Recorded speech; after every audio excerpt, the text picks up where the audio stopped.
I lost my baby because your company decided one signature mattered more than a life. Nia Brooks said the words so quietly that every person in Victor Hale's Beacon Hill dining room stopped moving. Victor, 40 years old, Caucasian, broad-shouldered, with dark brown hair, gray eyes, and the controlled expression that had made Boston newspapers call him a mafia boss long after his family shifted its empire into legal hotels and shipping contracts, stared across the polished table at the woman who had served his household for 3 years. Nia was 30, African-American, with dark brown skin, an oval face, observant brown eyes, and natural black hair gathered in a low braided bun. She wore her usual navy housekeeping dress with a white collar, but there was nothing ordinary in her posture. On the table between them lay a cream envelope bearing the seal of the Hale Family Relief Trust. Victor had invited 3 people to dinner: his chief financial officer, Grant Mercer, his public relations advisor, Celeste Ward, and Nia, whose presence Grant had protested until Victor overruled him. Victor had expected a discussion about a missing charitable reserve.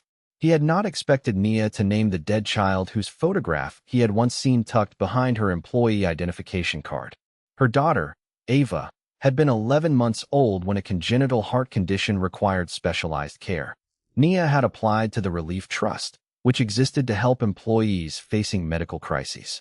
The denial had arrived 5 years earlier, before she worked in Victor's private residence, and it had cited incomplete authorization.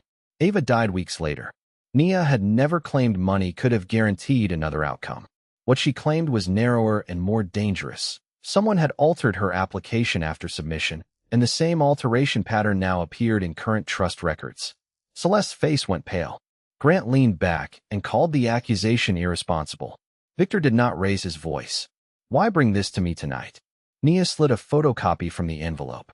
It showed her original application with a timestamp from a Roxbury Community Legal Clinic, plus a second version pulled from Hale archives. The first carried 2 required initials. The archived version carried 1. "Because this morning Mr. Mercer ordered 6 boxes from the trust office destroyed as routine retention cleanup," she said. "I recognized the box labels when they arrived here for temporary storage. I cleaned the library. I read the dates. They were not old enough for disposal under the policy posted inside the records room." Victor turned toward Grant. Grant said there was a revised schedule. Celeste immediately supported him, saying a new document policy had been approved last quarter. Nia opened the envelope again. "Then one of you should be able to explain why the revision is dated next Monday." Victor's gray eyes hardened, not with anger at Nia, but with calculation. He pushed his untouched dinner plate aside. "Nobody removes a box from this house," he said. Then he looked at Nia. "You are coming to the library with me." The library door closed behind them, leaving Grant and Celeste in the dining room under the supervision of the house manager, who had instructions only to keep the records untouched. Victor crossed to 6 archive boxes stacked beside the built-in shelves. Nia remained near the door. He noticed that she did not look triumphant. Her hands were steady, but the muscles along her jaw were tight. "You had this evidence for 5 years?" he asked. "I had my copy," she said. "I did not have your archived copy until yesterday." Nia explained that before domestic work, she had spent 2 years as an intake assistant at the Roxbury Legal Clinic. After Ava's death, grief and debt had pushed her into better-paying private housekeeping, but she had never forgotten the trust file. She knew how intake systems stamped pages, how scanned versions preserved metadata, and how retention rules were supposed to protect originals. Victor's family had funded the Relief Trust, but day-to-day administration belonged to Grant's finance department. Victor had signed broad approvals without reviewing individual applications. "That does not excuse me," he said. "No," Nia answered. "It does not." The directness startled him more than accusation would have. Victor told her why he had called the dinner. An anonymous message had warned him that 48 trust grants had been rerouted over 7 years, totaling nearly $2 million. The message threatened to send the files to reporters unless Victor announced a restructuring that would transfer the trust to a new foundation chaired by Celeste. Grant had recommended accepting the plan immediately. Victor had been inclined to do it, believing Celeste could protect the trust from scandal.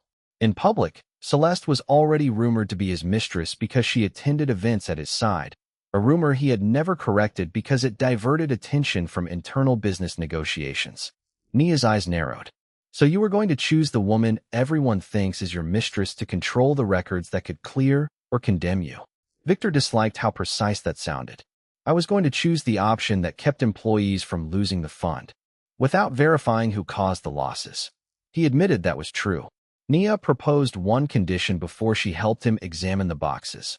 Victor would sign a written preservation order covering all relief trust records, suspend document disposal, and authorize an outside forensic accountant selected jointly by his attorney and a worker representative. In return, she would show him the metadata patterns she had already noticed and give him her clinic copy for authentication. You are bargaining with me in my own house, he said. Yes. A faint, surprised smile crossed his face. He took out his phone, dictated the preservation order to his attorney, and had the signed copy emailed to the house printer. When Nia read it, she pointed to one missing phrase. Victor added it without argument. Then they opened the first box together and found a stack of denial letters sharing the same authorization defect as hers. By midnight, the pattern had become impossible to dismiss. 23 applications contained duplicate scans with small differences in initials, dates, or attachments. The original intake versions showed complete employee submissions. Later archive versions made the same people appear careless, late, or ineligible. Nia built a simple comparison chart on plain paper because Victor refused to let anyone alter the trust computers until the forensic accountant arrived. He watched her work with the concentration of someone who had learned to survive by noticing what powerful people assumed was beneath them. At 1 a.m, Grant demanded to leave. Victor allowed it only after his attorney confirmed that Grant had received the formal preservation notice and acknowledged it in writing. Celeste stayed, insisting she could help manage the communications risk. Victor accepted her offer, and Nia felt the first sharp crack in the fragile alliance between them. You still trust her, Nia said after Celeste went to the guest sitting room. I trust what she is good at, Victor replied. That is not the same thing. Nia did not answer. The next consequence arrived before dawn. An online business columnist published a short item claiming Victor planned to dissolve the Hale Family Relief Trust after discovering employee fraud. The wording turned victims into suspects. By 6, staff members at 3 Hale hotels were emailing supervisors in panic. Victor's phone filled with messages from lenders and board members. Celeste appeared in the library wearing the same cream pantsuit from dinner and said the leak proved they needed one voice. Her proposed statement blamed administrative irregularities among applicants and promised a new review under her foundation. Nia read it once and placed it on the desk. This protects the people who changed the files. Celeste replied that Nia was a housekeeper, not a crisis advisor. Victor's expression changed, but Nia spoke before he could. Correct. I am the housekeeper who found records your crisis plan did not. Victor rejected the statement. Instead, he issued a brief notice saying the trust was under independent preservation review.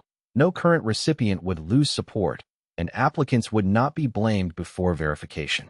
Celeste objected that his wording surrendered control.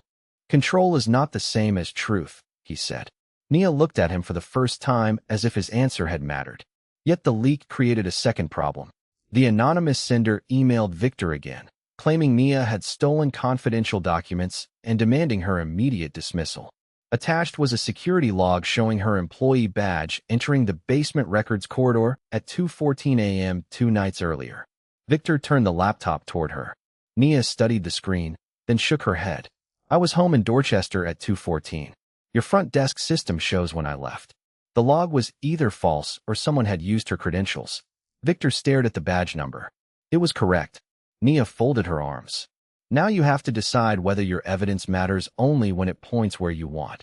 Victor did not answer quickly. He called the security contractor and requested the raw access export, not the formatted report attached to the anonymous email. He also asked the house manager to retrieve Nia's time card and the exterior departure log from that night. By 7:30, the record showed that Nia had clocked out at 6:03 p.m. and her employee access permissions should have disabled at 8 o'clock. The raw badge data contained no basement entry at 2:14. The image sent by the anonymous source had been assembled from a template. That discovery cleared Nia of the immediate accusation, but it also revealed something stranger. The fake report used an old security logo retired 18 months earlier. Nia recognized it because the same logo appeared on labels attached to two archive boxes. Victor checked the dates. Those labels came from a storage move managed by Grant's office during the previous security contract. It was the first clue tying the document manipulation to someone with access to both finance files and outdated internal forms. The second clue came from a paper clip.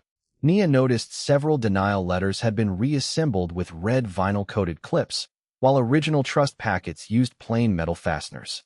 She remembered red clips from a locked cabinet in the executive finance suite because she had once cleaned there after a burst pipe. Victor called the procurement manager, who confirmed that Grant's team ordered them as a color-coding system. Nia cautioned him not to treat office supplies as proof. "It is direction, not a verdict," she said. Victor nodded. That distinction mattered. The third clue was more substantial. One altered application named a courier service that supposedly returned missing paperwork to an employee. The company did not appear in the trust's vendor list, but its mailing address matched a small commercial property owned by a limited liability company that Celeste had disclosed on an old conflict form. Victor sat back. Nia saw pain cross his face before he hit it. Celeste had been beside him through his father's death, the conversion of several family businesses, and years of public scrutiny. He had trusted her judgment when trust was costly. "Do not decide now," Nia said. "You told me evidence had to be verified. That applies when it hurts you too." He looked at her. "Why are you protecting her from a conclusion?" "I am protecting the truth from your feelings." The sentence landed between them. Victor brought in his outside attorney by video call and arranged for an outside forensic accountant and a worker representative selected by hotel staff to arrive that afternoon. When the call ended, Victor asked Nia why she had never confronted him about Ava before. She glanced at the cream envelope.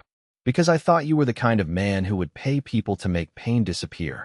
And now," she met his eyes, "now I think you might be the kind who can stand there while it becomes evidence."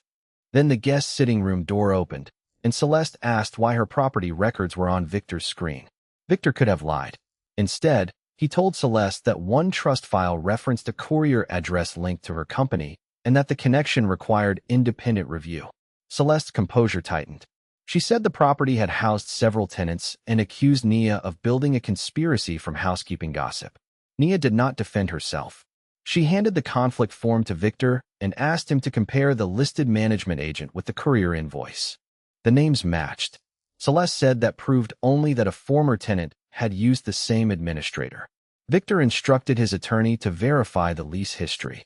He also told Celeste she could not participate in trust communications until the review was complete. "After everything I have protected for you?" she asked. "Especially because of everything," he said. Celeste left the house without another word. The decision cost Victor within an hour.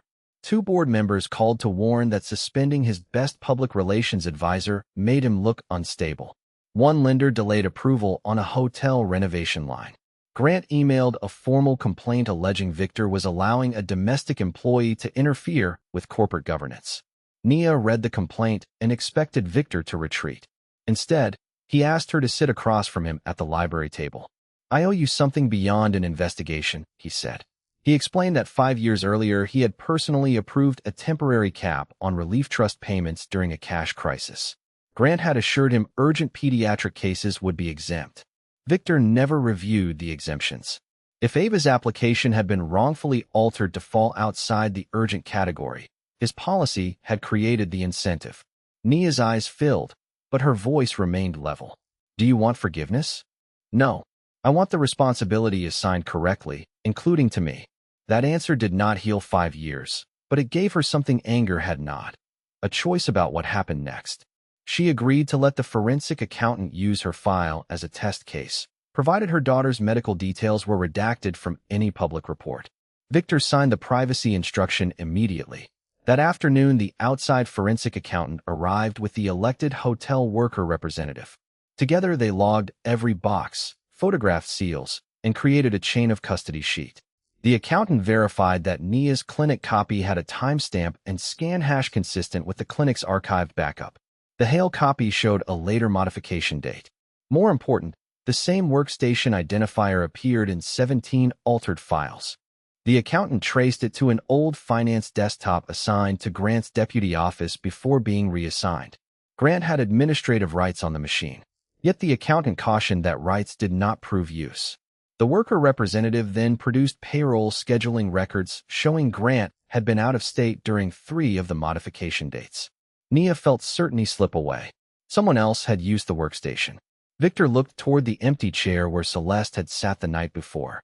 Then the accountant found that the login sessions on all 17 dates were authenticated with a temporary access token issued by the communications department. The temporary tokens changed the direction of the inquiry. Celeste's department had authority to request them during media emergencies, but Grant's office could approve them.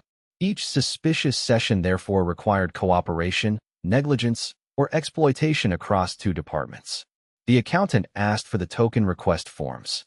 Grant produced scanned approvals bearing his electronic signature and claimed Celeste had asked for access to prepare anonymized donor stories. Celeste reached through her attorney, denied making several of the requests. The dispute might have remained a technical stalemate if Nia had not remembered something from the archive boxes. On the side of one carton, beneath a newer barcode, was a faded handwritten notation, CW Review, Donor Narrative. It looked like support for Grant's account. But Nia had cleaned Victor's home office on the week that box arrived 18 months earlier, and Celeste had been in California managing a conference. Nia did not rely on memory alone. She checked the household visitor log and found Celeste had not entered the house that week. Victor's calendar showed the same trip. The notation had likely been added to make the box appear connected to her. When Victor told Celeste about it, she reacted with fury and sent him copies of old emails in which Grant repeatedly asked her to accept custody of the trust as part of a reputation firewall. Suddenly, Victor understood how close he had come to completing the plan. If he transferred the trust to Celeste's foundation, the public would assume his rumored mistress had received a private favor. When the altered files later surfaced, suspicion would settle on her. Grant could portray himself as the finance officer who had warned Victor against mixing personal and charitable interests. Nia saw the shape before Victor said it aloud. He wanted you to choose her, she said. Not because she was his partner, because she was the perfect person to blame. Victor's face went still. He had almost done exactly that. Yet the evidence still did not explain the diverted money. The accountant traced the 48 rerouted grants to a vendor account labeled Harbor Community Processing.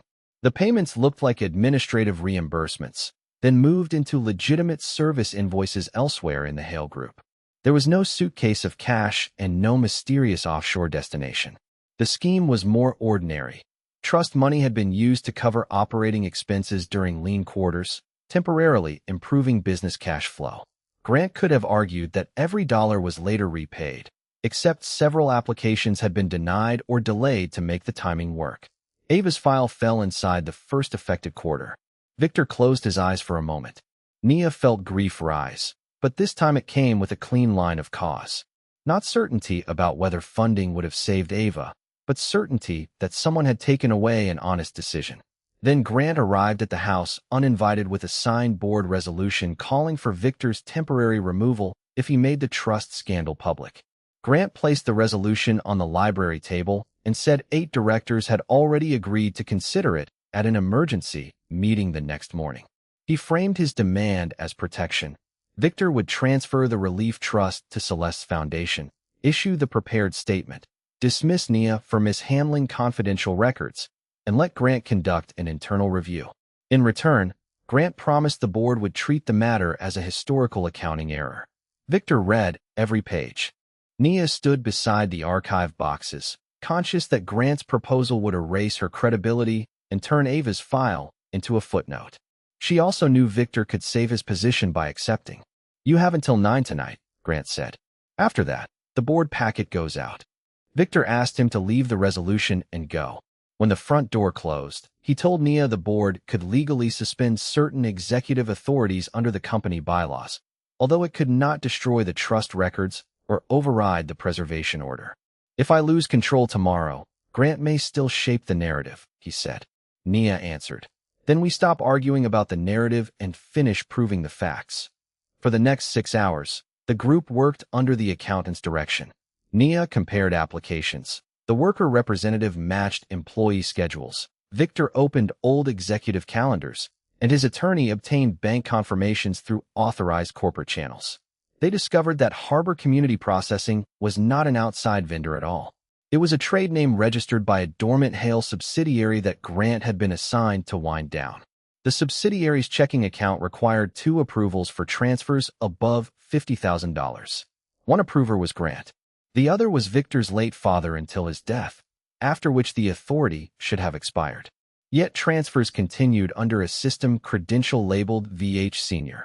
The accountant inspected audit logs and found that Grant's office had submitted a legacy access exception form each quarter. The form carried what looked like Victor's electronic authorization. Victor said he had never seen it. His attorney located the original board policy and found a critical requirement. Legacy exceptions had to be confirmed by a separately recorded phone verification. There were no recordings. Grant's forms were therefore invalid even before any question about signatures. Nia then noticed that each exception form used a footer with an office address that Hale Industries had abandoned 4 years earlier. That meant the template itself predated several supposed approvals.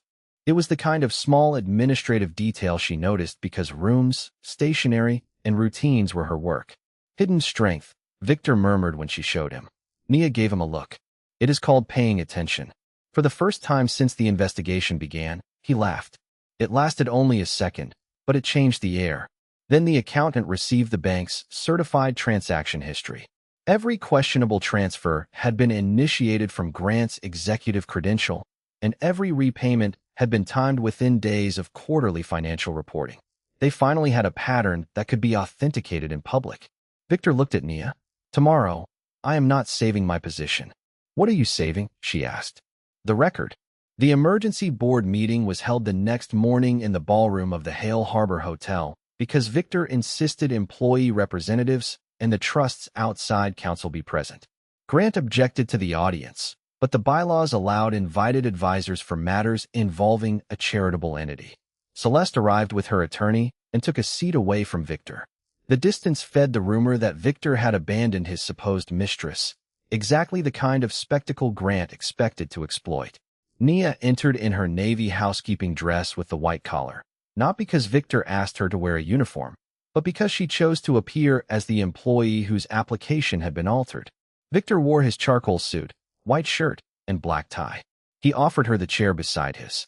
She took it. Grant opened with a polished presentation claiming that obsolete systems and poor record-keeping had created innocent discrepancies.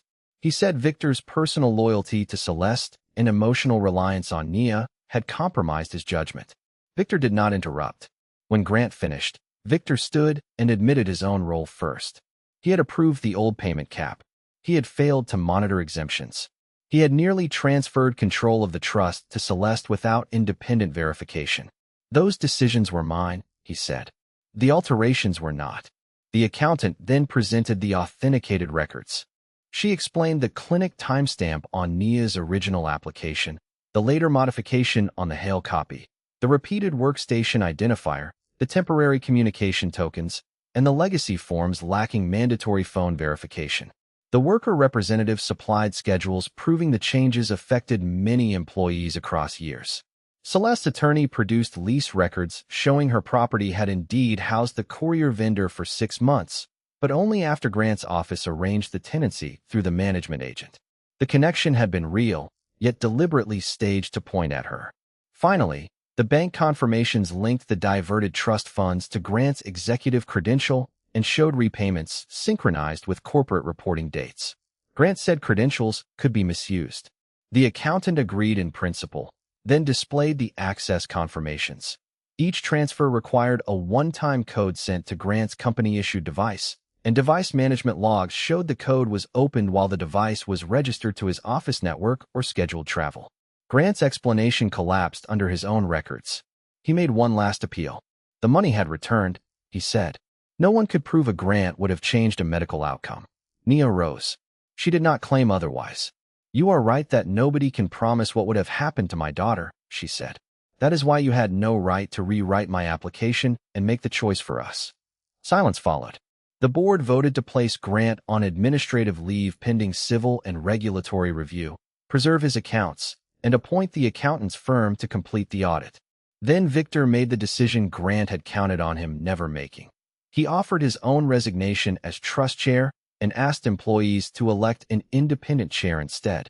7 months later, the Hale Family Relief Trust had a new name chosen by its employee board, new outside administration, and a public report that listed every affected application without exposing private medical details. 48 families received corrected determinations and restitution based on documented losses and delays. Grant no longer worked for Hale Industries. The completed audit had been referred to appropriate civil authorities and regulators, and the company's settlement with the trust required governance reforms, annual external audits, and a permanent ban on using charitable reserves for operating cash flow. Celeste's name was cleared in the report. Victor remained chief executive after the board declined his offer to resign from the company, yet he stepped away from direct control of the relief organization exactly as promised. Nia did not return to cleaning his house. 3 weeks after the meeting, she resigned from the private household staff, completed a certificate in records compliance, and formed Brooks Household and Workplace Integrity, a consulting service that trained employers on document retention, employee privacy, and domestic staff protections.